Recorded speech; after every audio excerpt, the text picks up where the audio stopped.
Welcome back to day 2 of the innovation stage, and I think yesterday we demonstrated everything that we're hearing in policy through to strategy takes us into true implementation, and we're never ever going to deliver personalisation unless we think about how we're going to implement, turn it into reality in our communities. So today is all about housing, and we heard about our white paper, putting people at the heart of care. Housing featured for the very first time, in my opinion. Working in housing for many years in Newcastle, we were heart and centre of everything that white paper stood for. So I'm delighted about the agenda this morning on the stage from our colleagues launching the TAPI. The inquiry that I've been involved in for the last 12 months gives us true something to work forward in the coming months. So what's this all about? We talked a lot yesterday about data, people and partnerships. That applies today, but it applies in housing because we've always been seen as that person sitting outside a health and care sector. Well, you've heard from Clinton on the stage today. It's very much about your home. What is your home? It's not just that bricks and mortar and putting a nice new front door on. It's about everything. It's about our loved ones. It's about the people that we, cherish. It's about the things we want to do to live our life. This is the key focus of the TAPI inquiry that we've been involved in. It was an incredible 12 months, as you've heard from Roy. The TSA were heavily involved in shaping that agenda to make sure that technology enablement was at the heart and centre of the principles. Now we've got a fabulous opportunity for the next 12 months to look at co-producing this vision about putting people at the heart and centre of everything we do. And we've got a great panel going to start and talk you through, Jeremy and Nathan and Joe, and we're going to be led by Lisa in the introductions. But just let's look at some case study. Christian co-designed his property. Now how fabulous is that? He looked about the build. He was there when they were designing what his home would look like. And it's not all about this money on the bottom. The money will come in the savings, but he also co-designed his service. It wasn't a service that was just giving to him. It was a service that was designed with him, for him. Now that's a really strong principle of TAPI, to make sure we get this right and to make sure that people that live in a home and their services wrap around them, it's about them and how they want to live their life. This is just another slide that demonstrates all the great outcomes from this great case study. And what we're going to do in TAPI is we're going to take that out in vein and test it, co-produce it, evaluate it, and we're going to put our specialists, and Nathan's going to talk about that, into 4 regions across the UK and give you that headspace and that leadership to make this happen in reality. I'm going to come back on the stage on the plenary in the opening sessions next year in March, and we will deliver what end-to-end good housing for people looks like.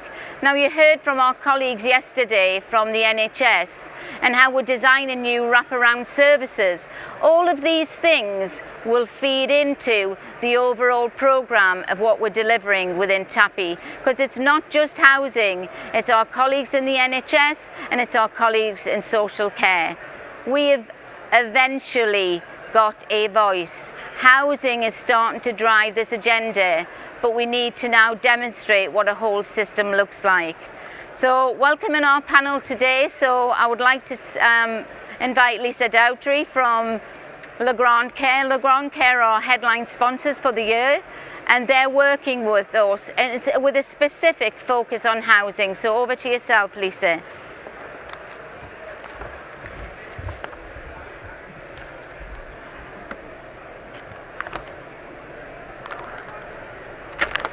So, good morning everybody, and thank you Alison for sharing the latest development on the TAPI framework and the ambitions on how we will all need to work collaboratively towards smarter and adaptable housing to ultimately improve the lives and longevity of individuals. At Le Grand Care, we were delighted to be able to provide evidence for the first TAPI report and very much welcome the opportunity to be involved with the next stage of this valuable research and piece of work. I would also like to touch on another important white paper that was launched last month. Some of you may have attended the launch and also have had the privilege of reading this. The paper that I'm referring to is Resetting the Digital Premium from the GGI and supported by Le Grand Care. This report aligns perfectly with the defined TAPI principles and provides comprehensive examination on our transition to digital, building upon the 4 key themes at the heart of the digital premium that was launched back in 2020. The 4 themes are place. So it's so important that strategies based on local need will help ensure the transformational change positively impacts our communities and supports wider place-based health and care outcomes. Predictivity, technology and population health. Harnessing the power of digital and data to make evidence-based decisions. That data is going to be so critical and so important. Security and well-being at home. People want to be at home. Empowering individuals to manage their own health and well-being through digital technology will play a big part in an individual remaining at home, and that's what everybody wants. New digital standards. It's important that we have standards for peace of mind. In this new report, we explore in more detail each of these key themes. The report showcases some excellent examples of real user stories within health, housing and social care, and demonstrates best practice with ways to align good governance as well as prompts for boards to consider how to digitally shape and transition their own health, housing and social care services in the future. As we have seen, there is growing focus from both local government and health services on more community-based care, which adopts population health management approaches of prevention and personalisation, often supported by technology-enabled care. The focus for much of this community care is in people's own homes, along with supported housing and care homes. The UK tech sector is clearly in transition, and to unleash the digital premium, we clearly need to make this leap to change how we do things and transform our services. Because if we all continue to do what we've always done, we will continue to have what we have always had. There is more and more evidence to support not only the importance of working collaboratively, but also how powerful this would be for health, social care and housing to coordinate to achieve the desired outcomes that's outlined in the TAPI report and the resetting of the digital premium white paper. As providers of technology, whether in the home or the alarm receiving centre, we take our responsibilities very seriously at Le Grand Care and strive to provide class-leading digital tech products and systems that work reliably and securely in a digital world to utilise and embrace advantages and benefits digital presents over analogue, which will enhance the service offer available from our customers and ultimately the quality of life for their end users. From the point that digital migration was first announced, we began to invest in transitioning all our technology platforms to digital. We worked collaboratively to ensure the standards and open protocols were in place beforehand and not after the event. Today we have an entire portfolio of digital capable products, but this is only part of the journey. New technologies will open new opportunities to be more proactive, gather more data, introduce more services and the wider community, all key considerations for your service transition. This will also allow more system integration and scalability, leading to a true smart home living environment. As we move into a digital world, it is also important to consider the security aspects of such new systems. To support the new digital products and services, we have established a secure ecosystem, whether you are using mobile communication paths, wired or both, bidirectional communications per peripheral devices. All of this is managed, visible and configurable from our secure cloud management portal. Whether you have already started your digital journey or yet to take the first steps, we have a team of experts and partners with many years of experience who are able to offer advice and support to our customers, and it would be absolutely our pleasure to take this journey with you. Thank you. Thank you, Lisa, and certainly TSA and Housing Lane have been on the journey with Legrand Care, the white paper pre-COVID and post-COVID. So please, if you haven't seen the white paper, you haven't downloaded it, Unleashing the Digital Premiums, please go and visit Legrand stand, and I'm sure they'll be able to talk you through that. So thank you, Lisa. Now on to Jeremy from Housing Lane.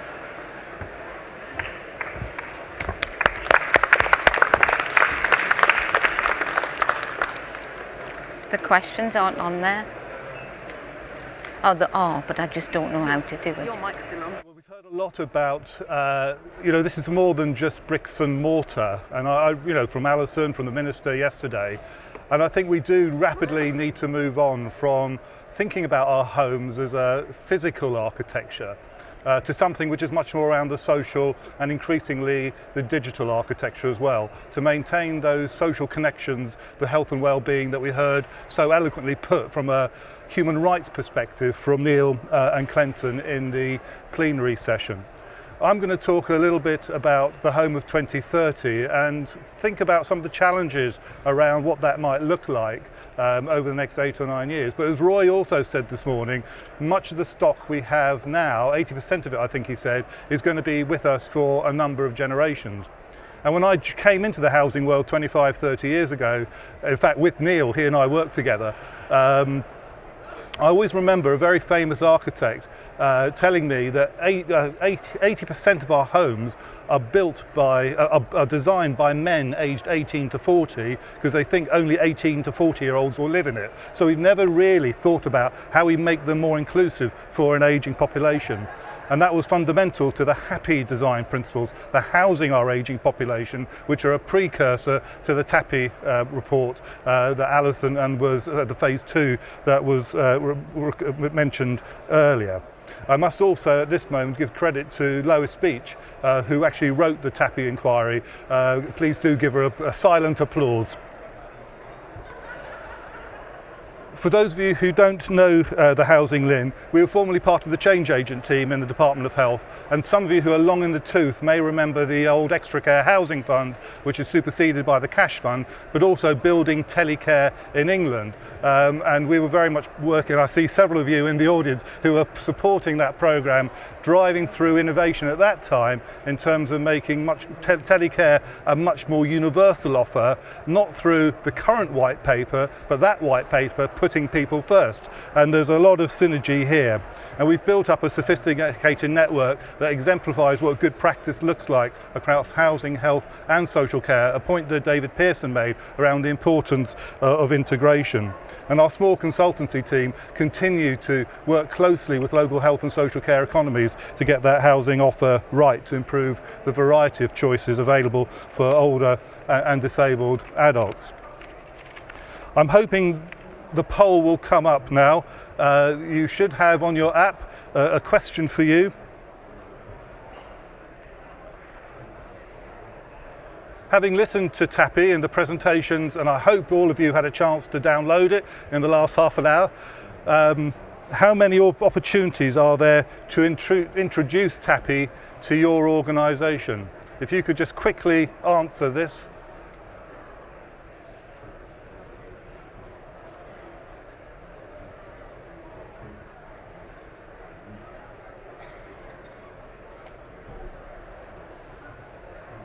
Right, I'll be guided when we're ready.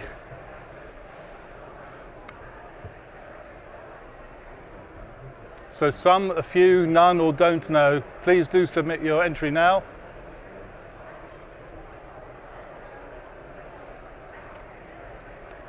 Right, it's coming up.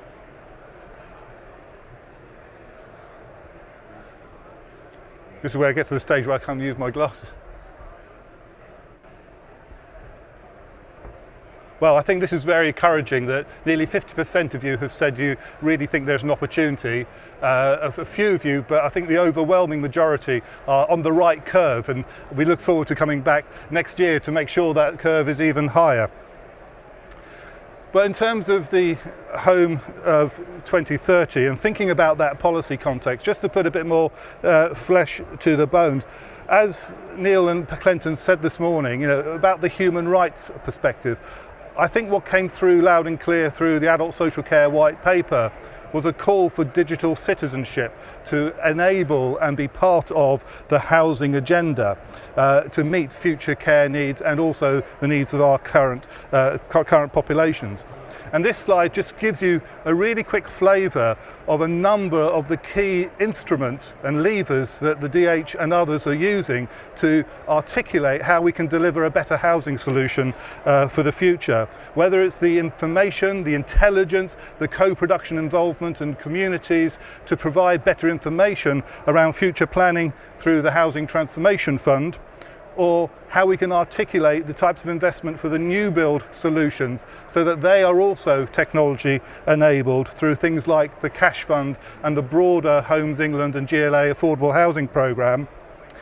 The Digitalisation Fund, so we're moving with the care planning so we can maintain both the choice and control but also the planned care and control as well, and also looking at new solutions. And again, looking ahead, most of our stock we have, as I said, but we're also seeing a number of imaginative new housing with care solutions like co-housing and collaborative models of housing and care and cohab coming through.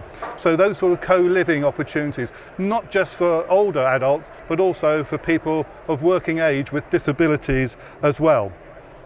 I think also very encouraging is the recent announcement of the Task Force for Housing for older adults, older people. Catherine referred to it in her presentation this morning.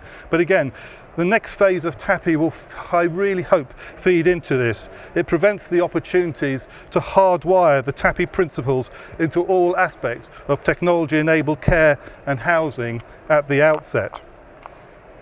So thinking about our future homes, what may they look like, and how can we both look at building new homes but also retrofitting our existing homes? The vision that was set out in the 2030 document, a public vision which undertook a major public consultation exercise, I think the findings here, again, ally very neatly with both the Adult Social Care White Paper but also the vision for TAPI going forward, about how can we build more beautifully.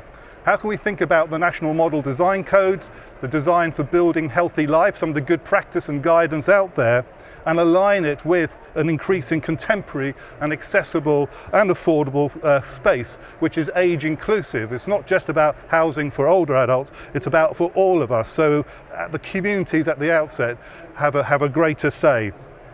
The mantra of location, location, location. How can we improve that planning? It's already been pointed out at this event to match both the housing shortfall but also to think about the demand and preferences and aspirations that people have in rural and urban, intergenerational, for a diverse community, really important.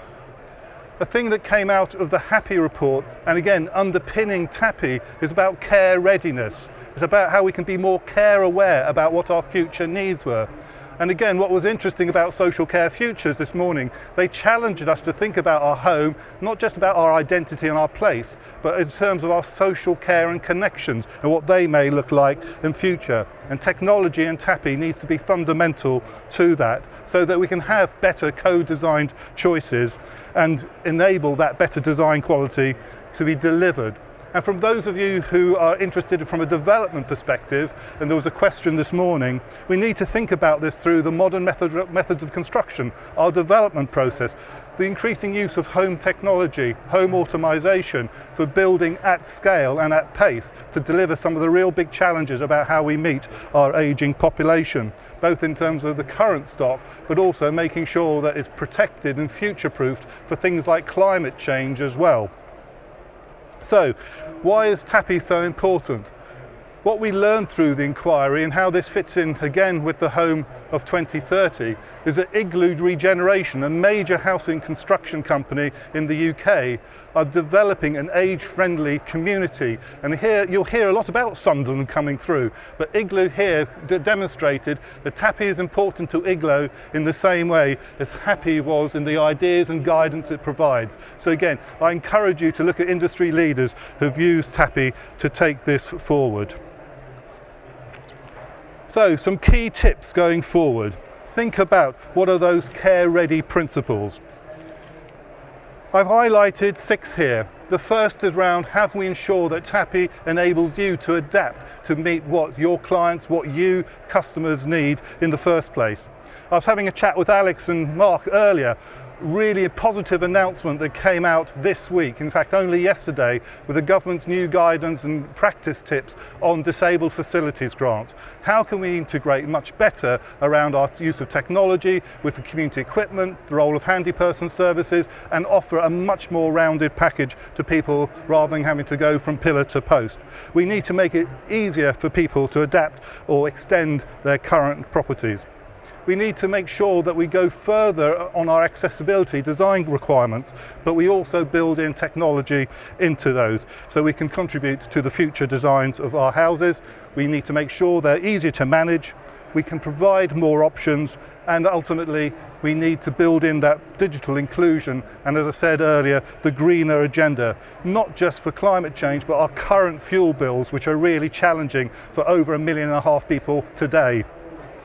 So bearing that in mind, I just want to leave you with another poll question, which is,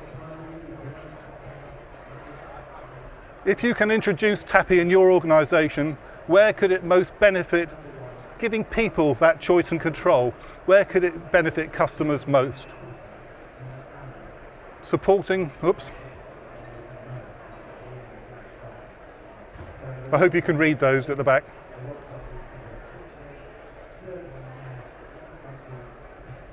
So if you could submit your answers now, and I shall point to my colleague to give us the bar chart. So overwhelming about supporting people to deliver better care and support at home. You're at the right conference, by the way. Finally, Susan Kay and Roy talked about TAPI and the next stage of TAPI. If you aren't familiar with it, today we also launch in the Housing Lynn, in partnership with TSA and Dunhill, a new microsite which sets out all the aspects of the TAPI 1 and TAPI 2 processes, both the recruitment of the co-production leads, the evaluation partners, but most importantly, as Sue announced this morning, we are now looking for 4 test beds, and you'll hear a little bit more from Nathan on that. If you haven't already come across it, the web link is here. Do contact us, and the Housing Lynn team are roaming the exhibition today. So thank you very much for your time. Thank you, Jeremy. Can I have this? Okay. Now we're going to hear from a carer, a carer in the community who's looked after his wife. May I welcome Trevor Solomon. Good morning, everyone, and thank you very much indeed for inviting me to speak to you today. My name is Trevor Solomon, and I live in northwest London. And I want to begin by telling you that I am the grandson of 2 grandmothers, both of whom came to the UK in the late 1880s from Eastern Europe. And you might ask yourself, well, why is this relevant? They were very interesting people with a very fatalistic view of life. They figured that everything was preordained and was meant to be. Now, if they were alive today, I would probably say to them, no one is meant to be a carer. There's no training for it. No one asks to be a carer.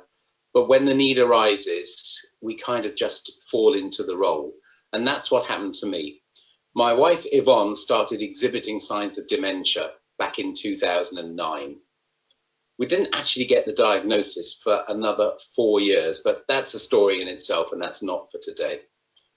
At the time of the diagnosis, she was working for Sainsbury's, and I fully expected them to say, Yvonne, it's probably going to be difficult for you to carry on working. They'd already spotted signs of a few issues with her memory and her ability to do her job. but actually they responded magnificently, and they kept her working for a further 4.5 years by changing her role, by reducing her hours, by looking out for her, by consulting with me about anything and everything they could do to keep her employed, because they knew the importance of keeping her stimulated and keeping at bay, for a little bit anyway, the rapid decline of her condition, which was Alzheimer's. Eventually, by 2018, when she couldn't find her way either in or out of the store, the time had definitely come for her to stop working. And at that point, we switched to a different degree of stimulation. Her friends took her out regularly. She went to a day centre. She actually went quite willingly, which was a surprise. And I took her to singing sessions called Singing for the Memory, which she absolutely loved, albeit she had no recollection of being there within half an hour of leaving. The condition meant that whatever we could do to keep her stimulated was not going to stave off the day when my batteries were just beginning to exhaust themselves and I couldn't recharge them. And by the beginning of 2019, I realized that we needed to look for a different form of help in the means of professional care. So I looked at three options: people coming into the house, live-in carers, and a residential care home. When I spoke to my friends who were carers and who had carers coming and going, they said everything was fine except when the carers went sick, because they do. They needed to take a holiday, which of course they do, and on the occasions when they didn't even turn up. And they said it was fraught with difficulties. My mother, my late mother, had live-in carers, so I knew all about live-in carers. And the word carers is key, with the letter S at the end of it. You need more than one. Nobody can work 365 days a year. They do go sick. They do need holidays, and you have to become an employer. That's the way it works. My mother got frustrated with live-in carers because they were often very good at what they did, but she couldn't relate to them, and they weren't there to take her out or stimulate her. And having seen it for myself firsthand, I ruled that out as well. And then I looked at the care home option, and I looked at 6 care homes, all with very good CQC ratings, many of which came recommended. And I spent 3 months evaluating them. 3 were very depressing indeed, just old buildings. The care may have been good, but I just felt the environment was wrong. For my wife, who was at the time only 63 years old, it would have really destroyed her, I think. One of the homes gave me heart palpitations. It was so bad. It reminded me of being a child and being dragged along by my parents to see elderly relatives in a care home which smelt, which was unpleasant, and which frankly scared the hell out of me. And I think it probably scarred me. One care home also said that they would take Yvonne, but only on condition that she wore an ankle tag, because if she went off wandering and she was very mobile, they wouldn't be able to find her unless they could track her. And I thought that was just beyond horrendous, so I ruled that out too. Eventually, I did find a home that was ideal. And I knew it from day one, because on my visit there, they were very welcoming. It felt a very kind environment. It was a brand new build, so it came across more as a hotel than a care home. And I thought, my wife will love this. They also had a specialist dementia unit, specially trained staff, and it was 15 minutes from our family home. And I took Yvonne in there in May 2019, and she absolutely loved it from day one. And the reason she loved it was she was treated as an individual. They knew what she liked doing. She loved filling the bird feeders in the garden. She liked baking, so they helped her to bake. Everything that she enjoyed doing, and bear in mind she was probably a good 15 years younger than the next oldest resident in the care home, she just found it home from home. And although I found it traumatic the day that I took her there, she never looked back. She never asked why she wasn't coming home with me after I visited. She was always happy to see me, but we transitioned from me being her family member to the carers and residents being her family, and me becoming the visitor. And frankly, that was in everybody's best interests. My children had already said to me, Dad, you need to have a life. Mum needs to be professionally cared for. And unfortunately, the two don't necessarily come together unless you choose the care home option. And that's what I did. And then COVID struck. And that's just also a very long story in its own right. And I don't have time to talk about COVID, certainly not today. But I'm going to close by answering a question I've been asked by many on many an occasion. Do I feel any remorse about having Yvonne cared for outside of our family home? And bear in mind that when she went into care, she was doubly incontinent as well, and it would have just been incredibly difficult to have her at home. The answer to the question is a definite no, because I know I would have felt guilty soldiering on when I was exhausted and ultimately not able to do my best for her.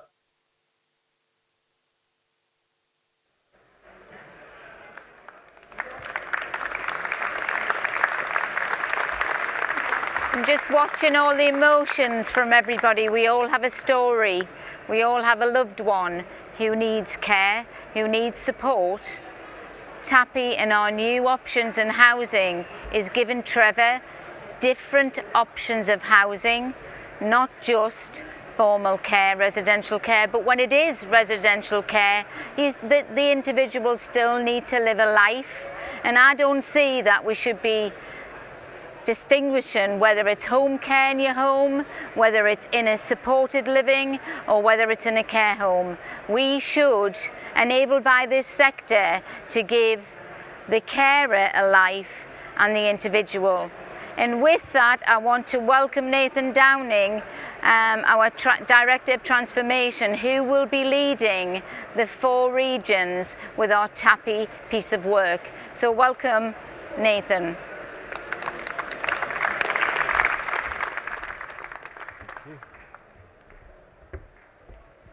Hello, good morning everyone.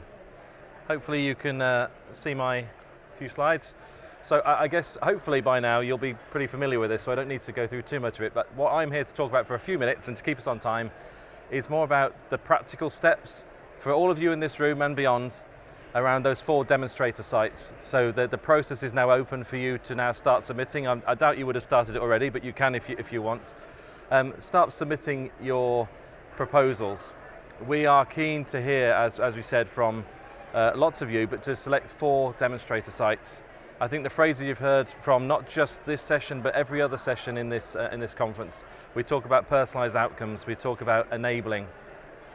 Yes, there is a lot of technology here, but frankly, we're not here to talk about the tech, and indeed all the message you've heard so far, it's played a role in the background. It's what do we do with information to help us understand how better to support people?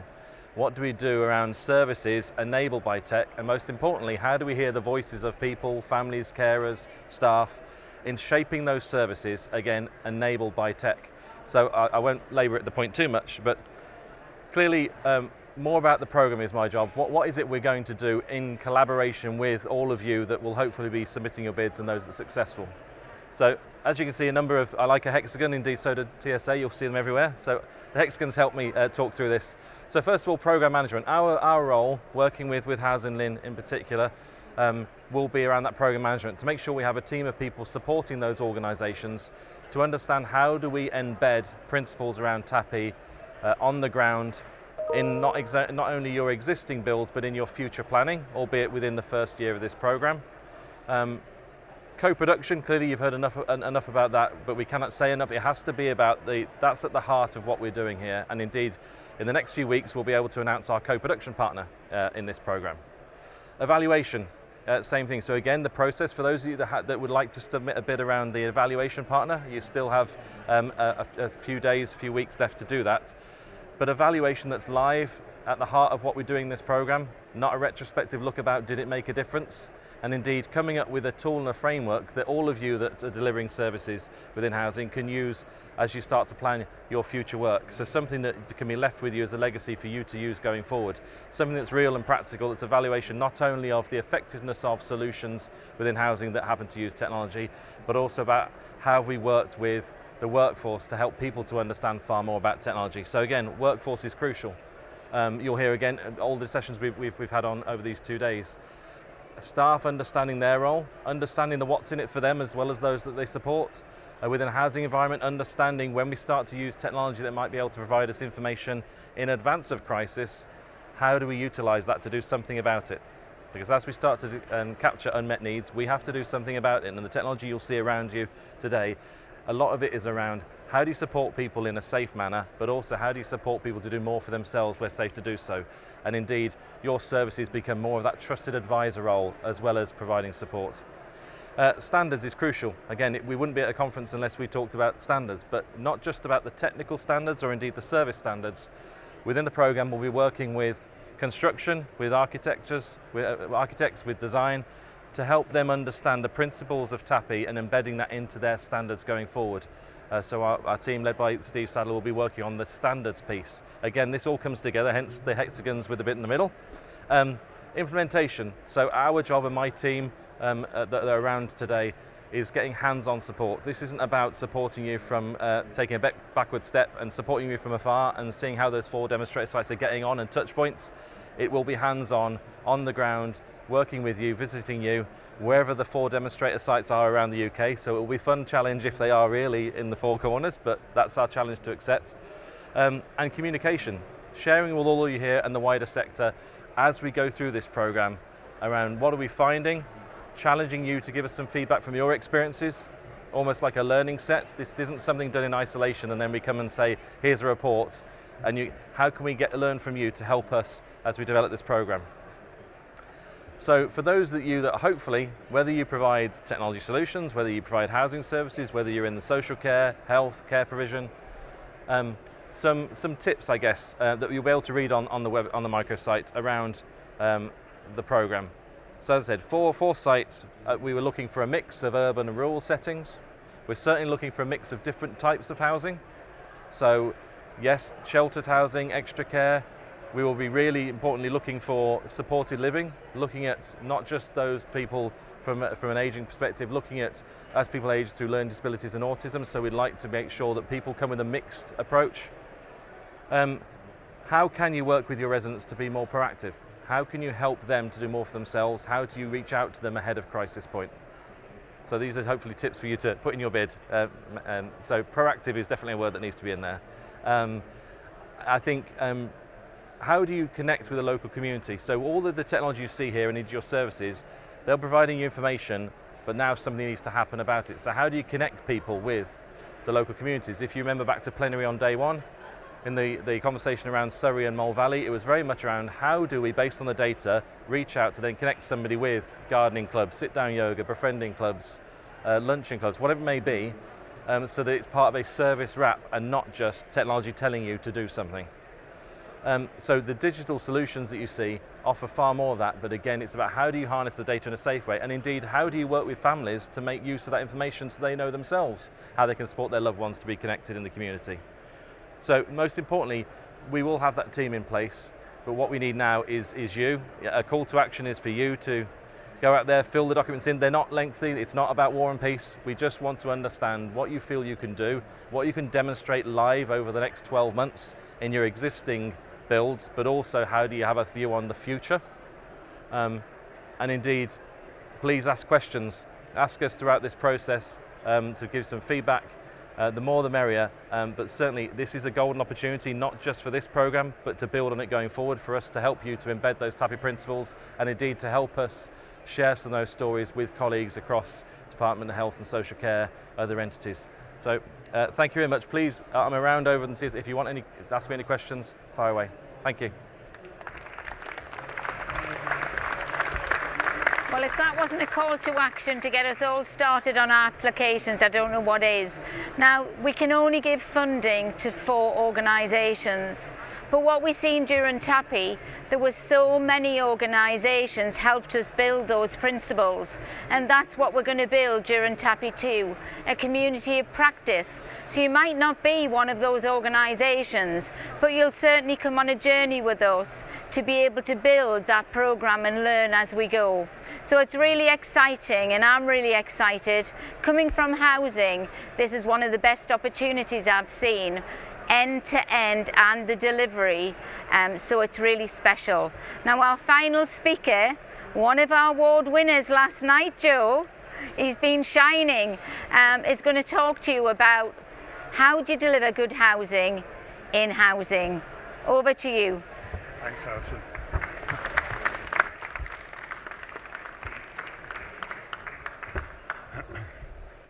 Good morning, everyone. You'll have to forgive me. I'm a little bit hoarse today. A lot of whooping and hollering last night. Shout out to the team who are just over there.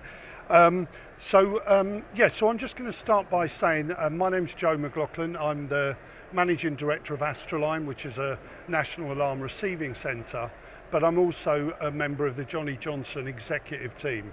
So my executive team at Johnny Johnson are, can everyone hear me okay? Oh yeah, good.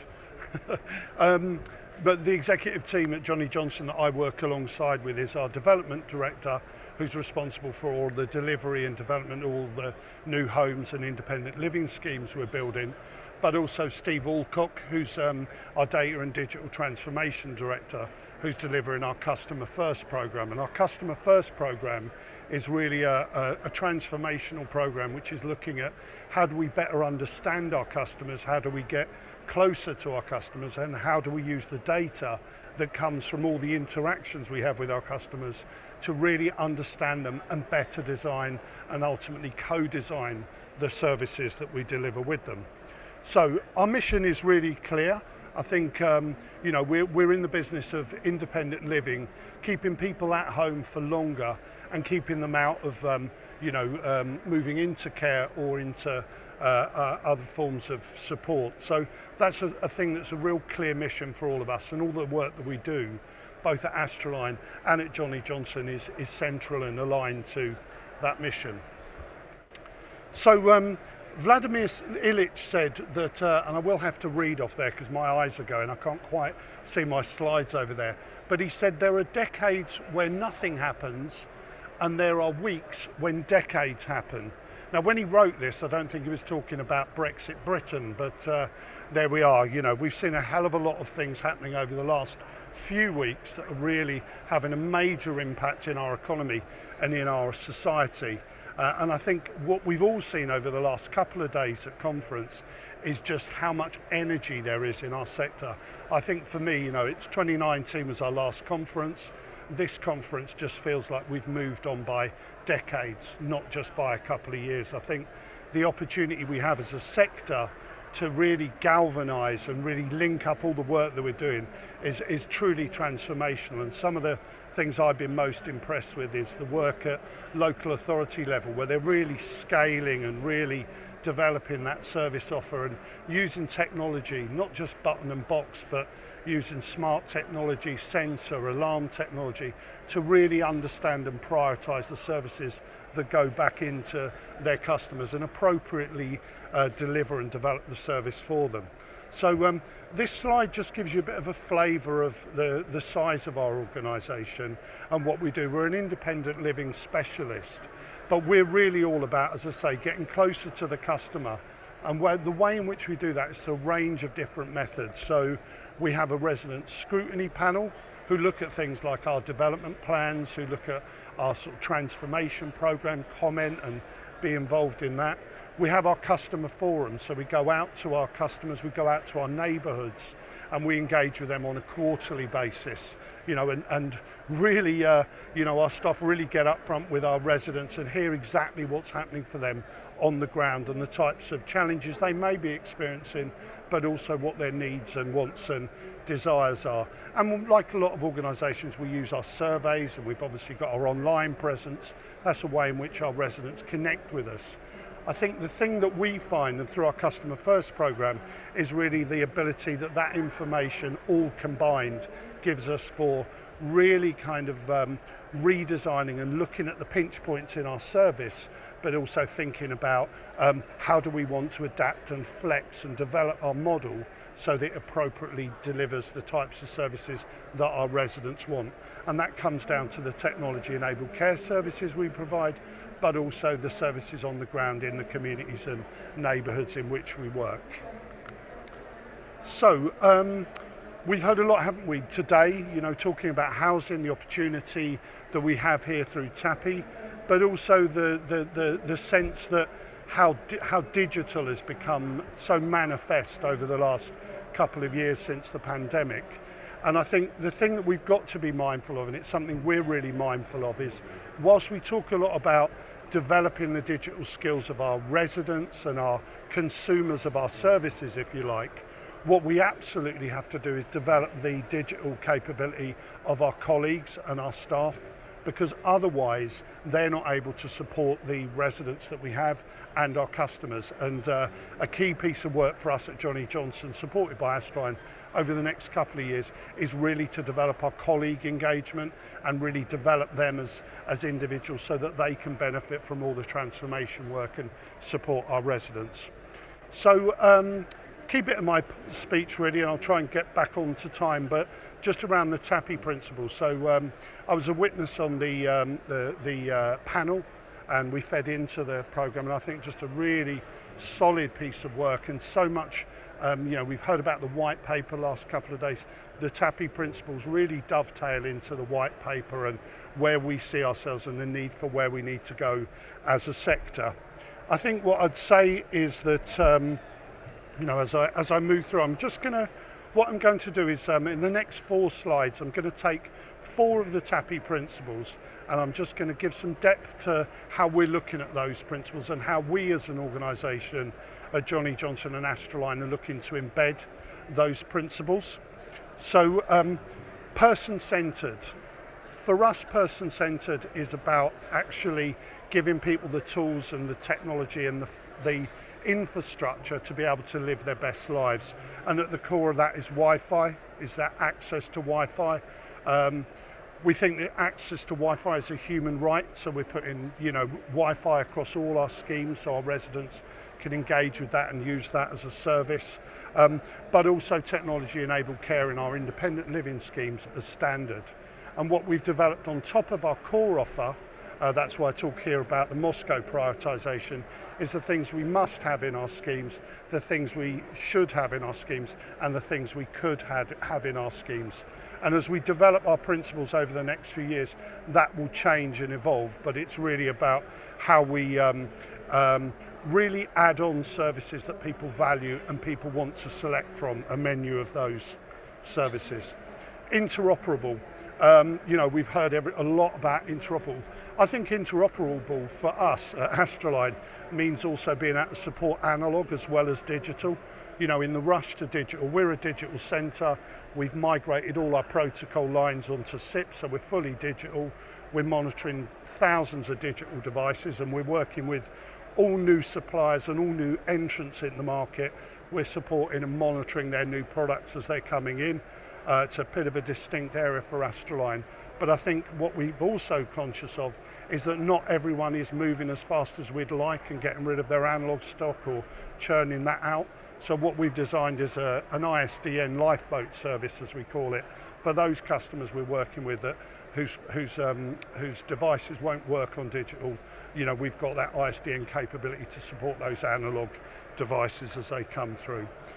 Co-production, absolutely core to the TAPI, and I think co-production means to us is about working, and we've been doing work over the last few years really closely with our residents using things like customer journey mapping, personas, working with specialist agencies such as Habitat, working with research institutions to really work and kind of design and engage our residents and work with them on some of this work that we're doing. And so co-production obviously is much wider than that, but I would say one of the most valuable lessons we've learned over the last 3 to 4 years from that work is that involving carers, informal carers and family members up front in the recruitment of residents to be part of these programs is absolutely core. And what it also does is it means it connects our residents to the wider community, but it also means that people stay on track. If their family's involved, if their informal carers are engaged, then those people stay part of the program, stay part of the research, and then we get the validation, but we also get the learning from that work. So last slide here, and then I'm going to finish with a nice little video, hopefully. So inclusion. So I'm the Equality, Diversity and Inclusion lead at Johnny Johnson. So inclusivity is absolutely central to what we're doing. But there's also real ethical considerations to some of this work, this transformational work. To give you one example, we're working on a project called the Emergence Project, where we're working with a number of leading AI and robotics institutes in Edinburgh, in Nottingham, in Bristol. And we're thinking about how can we take care bots out of the laboratory and into people's homes. Huge ethical considerations for people about, you know, having care bots alongside them. Do they want these, you know, robots in their homes? So we're working with ethics committees to really go through and work through those things on that. But I think inclusivity, massive in TAPI. So I'm just going to finish. Thanks very much for listening. I'm going to finish just by giving you a vision, a video vision of what our future is for independent living and what we feel that an integrated community hub could look like, where health and well-being are integrated and where you can design and live within a lived workspace that really connects with the wider community but also serves that wider community. So hopefully this will just go. Yep, great.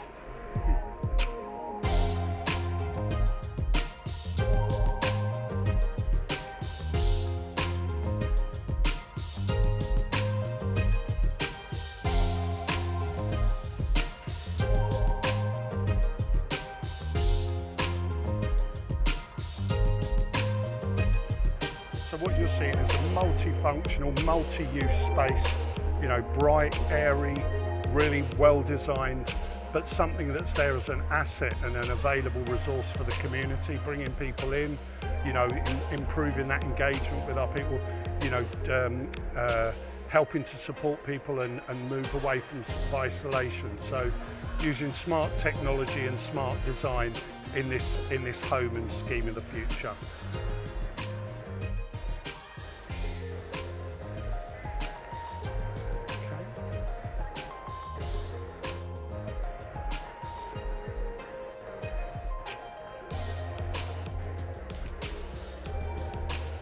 Good close-ups on the decor there. So.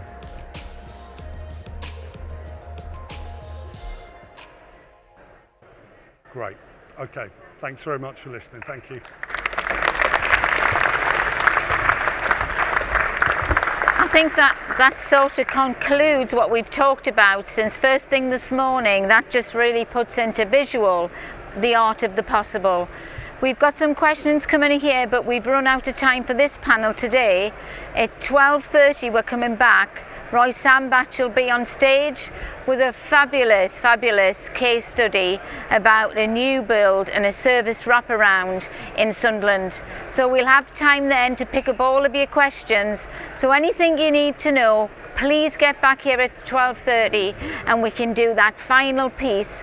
When you leave here today, you've got to be ready to take that challenge and get your applications in. Okay, thank you.